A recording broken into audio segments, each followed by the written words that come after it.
Today is a day of rest for the delegates and for us, and so we simply hear again this morning from the book of Genesis, the story of how God made the world. Genesis 1, chapter 1 to Genesis 2, chapter 4. The beginning.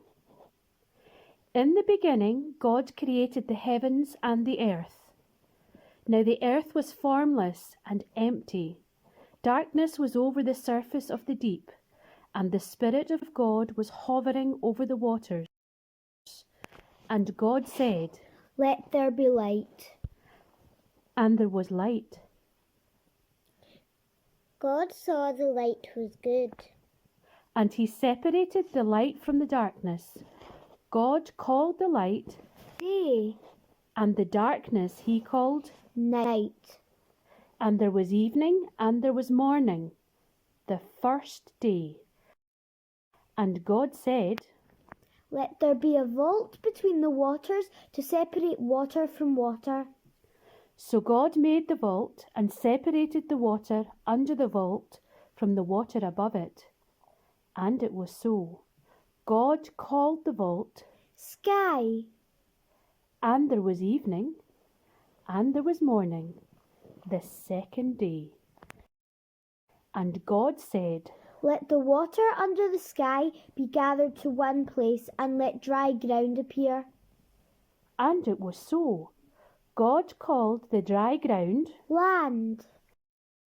and the gathered waters he called Seas. And God saw that it was good.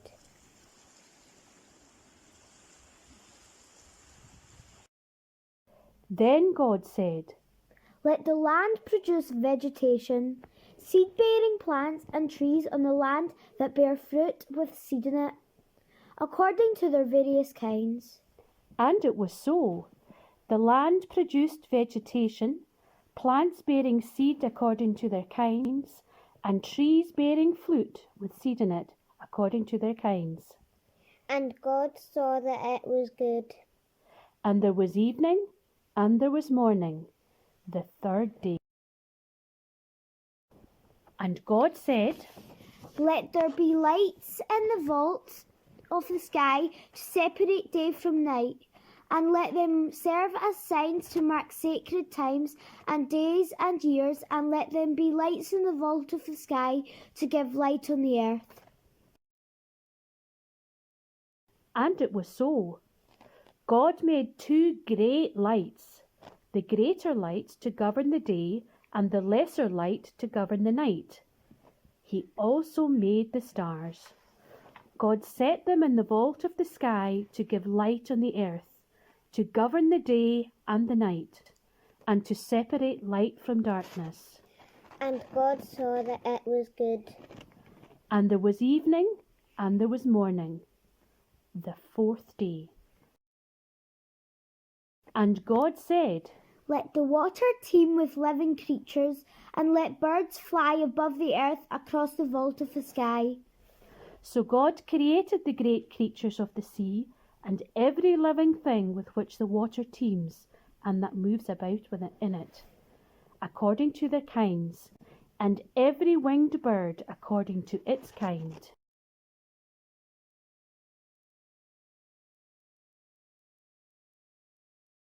And God saw that it was good.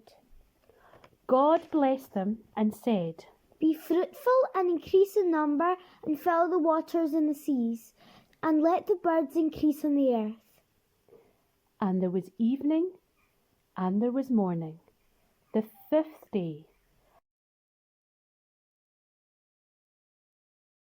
And God said, Let the land produce living creatures according to their kinds, the livestock, the creatures that move along the ground, and the wild animals, each according to its kind. And it was so. God made the wild animals according to their kinds, the livestock according to their kinds, and all the creatures that move along the ground according to their kinds.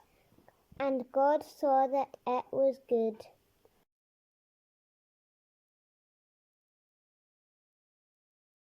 Then God said, Let us make humankind in our image, in our likeness, so that they may rule over the fish in the sea and the birds in the sky, over the livestock and all the wild animals, and over all the creatures that move along the ground. So God created humankind in his own image. In the image of God he created them. Male and female he created them. God blessed them and said to them, Be fruitful and increase in numbers. Fill the earth and subdue it. Rule over the fish in the sea and the birds in the sky, and over every living creature that moves on the ground.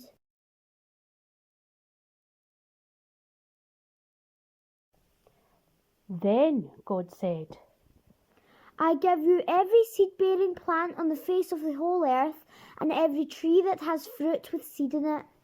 They will be yours for food, and the beasts of the earth, and all the birds in the sky, and all the creatures that move along the ground.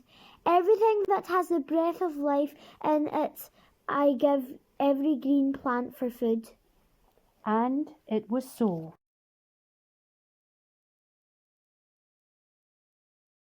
God saw all that he had made, and it was very good. And there was evening, and there was morning, the sixth day. Thus the heavens and the earth were completed in their vast array. By the seventh day, God had finished the work he had been doing. So on the seventh day, he rested from all his work. Then God blessed the seventh day and made it holy, because on it he rested from all the work of creating that he had done. May God add his blessing to this reading of his holy word.